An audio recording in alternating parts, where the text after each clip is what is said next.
Vamos a interpretar espectros de resonancia magnética nuclear del fluconazol, que es un fármaco utilizado contra las infecciones superficiales fúngicas, es decir, de hongos.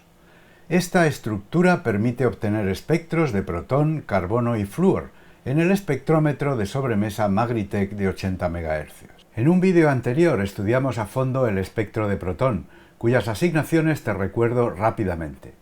Se asignaron las señales más desapantalladas a 8,16 y 7,77 ppm a los dos protones heterotópicos de los dos triazoles enantiotópicos, aunque no supimos exactamente qué señal pertenecía a cuál de los dos protones.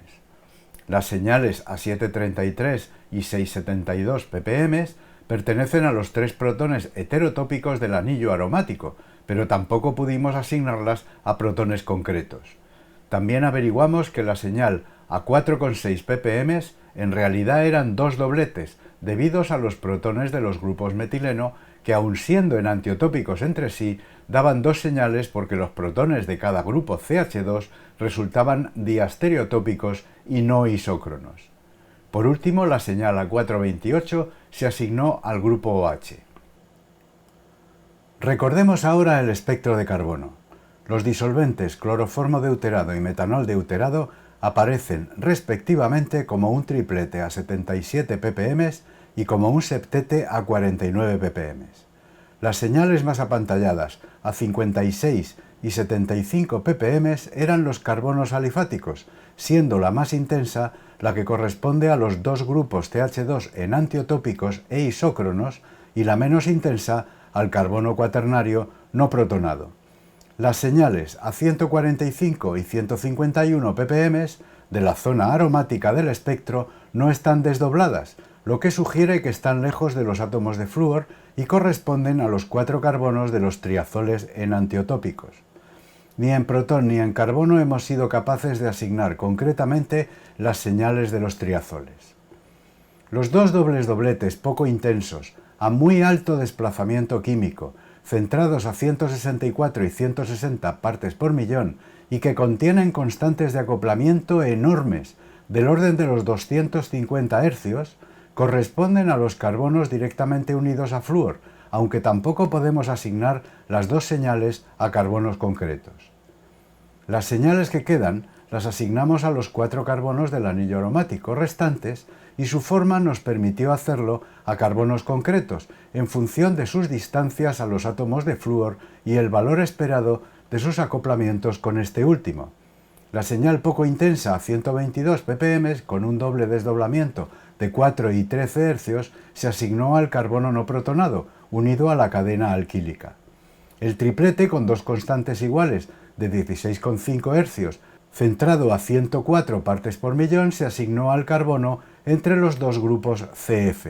El doble doblete, con constantes de 5,6 y 9,5 Hz, centrado a 129 ppm, se atribuyó al carbono en para al anterior.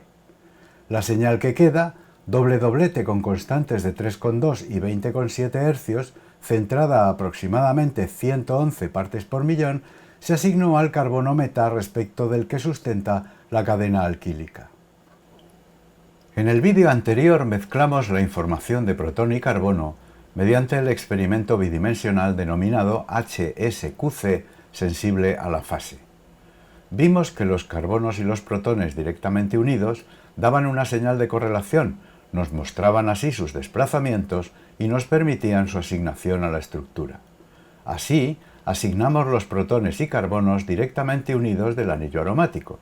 Pero había un inconveniente: los carbonos no protonados no aparecían en el mapa bidimensional.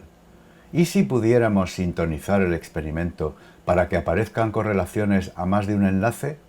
Sí se puede. Mira el resultado en comparación con el espectro anterior. Este espectro se denomina HMBC de Heteronuclear Multiple Bond Correlation, un nombre más revelador que el del HSQC. ¿Ves que hay muchas más correlaciones? Por ejemplo, los protones de los grupos CH2 muestran 4 correlaciones en vez de una.